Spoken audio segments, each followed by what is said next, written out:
Hey, remember this. When the only tool you have is a hammer, all problems begin to resemble nails. There are hundreds of languages in the world, but a smile speaks them all. Just a smile. Every language understands the smile. Believe that. Every language. My point that I want to make today is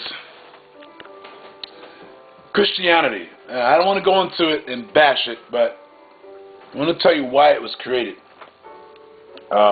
Christianity has nothing to do with the Son of God or the daughter of God, because we're all the sons and daughters of God. Christianity has nothing to do with anything that they told you except the fact that they needed to enslave your mind as well as your body. They had you enslaved because people aren't slaves. And remember, if you think you come from slaves, remember, you don't come from slaves. You come from people who were enslaved, and they were not slaves. They were scientists, doctors, engineers, everything necessary to build a village, a community, and a spiritual connection amongst all. That village is what kept life worth living. Whereas now, the village is gone, but the system exists. And in order for the system to exist, the village must be gone, because the village will protect you from the system. Christianity was forced upon people. They wanted you to believe in a God that resembled them, so you would forget what their ancestors had done to yours. Although we are all the same, except their genes, there's a defect in those genes. Yeah, there's a defect. No two ways about it. No creator creates you without the ability to absorb that sun.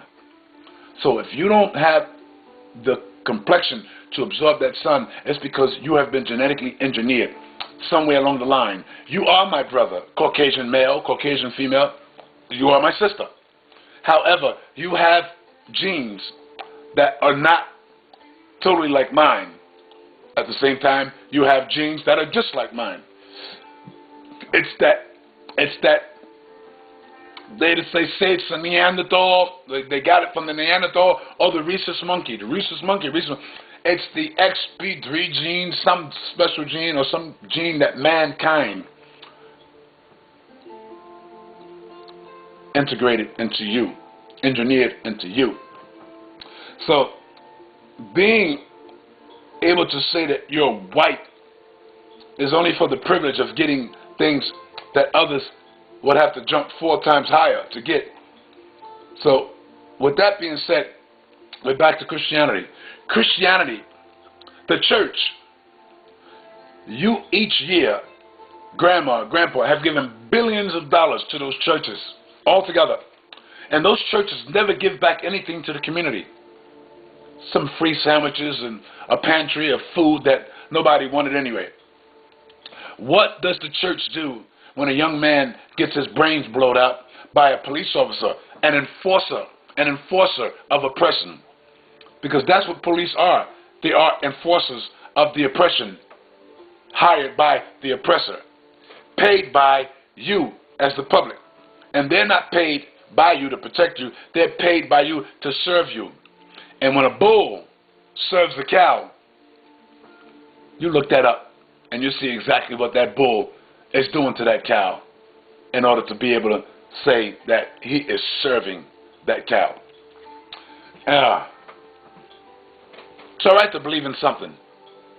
But first and foremost, believe in you. Believe in the fact that you don't have to wait for this invisible guy in the sky to come down, Jesus, and save you. You don't have to wait for this invisible gentleman to love you and show you how to love others. They already told you the story, so whether the story is true or not about Jesus, you know how to adapt the behavior. Treat people nice. Love people. You don't have to wait for Jesus to come back. I mean, as if some Jesus is really going to come back. Nobody's coming back. Nothing's changing. We've been on this planet. I've been on this planet 58 years. But this planet has been holding life form for probably millions of years, but man wouldn't know that. All he can tell you is what he knows from the last 6,000 years, because the last 6,000 years is all they were here, those who rewrote the history. The invader writes the history because it's his story and nobody can stop him. But not everybody has to believe him. So find you a God within you. Rather than find a God, find a creation, a connection to creation. And that might help. You know, that might help. I just wanted to share that because I love sharing. I just love sharing. And yeah, it's time for us to stop giving our money to these churches trying to buy our way into heaven. There's no heaven. You come from paradise. Your mother's womb is the only paradise you'll ever know. It is the only place from which you will come with all the gifts that will prepare you for a life necessary for an experience as a spirit having the human experience. I don't want to keep going on. Babylon, Babylon, blah, blah, blah. But anyway, yeah, think about that. That guy you see on the wall in the church looks like the same guy who's blowing your children's brains out of their head. Is that the Jesus you're waiting for? That guy on the wall with the blue eyes and the brown hair on the wall at the church where you give all your money? Same guy who's oppressing, suppressing, and hiding and lying and hating you. That's who he resembles. He resembles your enemy because he doesn't know, or those who resemble him don't know their own history. So how the hell could they fit you in to their story when they need to make a story for them because yours has already been?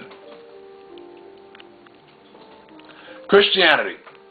Next time you go to church, ask your pastor, Pigfeet, or Pastor Fatback, Reverend Fatback, how is it possible that Adam and Eve had two children, one killed the other, and if they were the only ones on the planet, how the hell did Cain move and live amongst the other people? Who are the other people? Duh.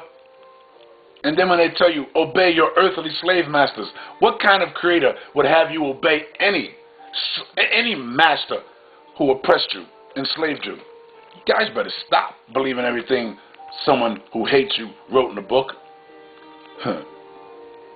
Think about it and let that sink in.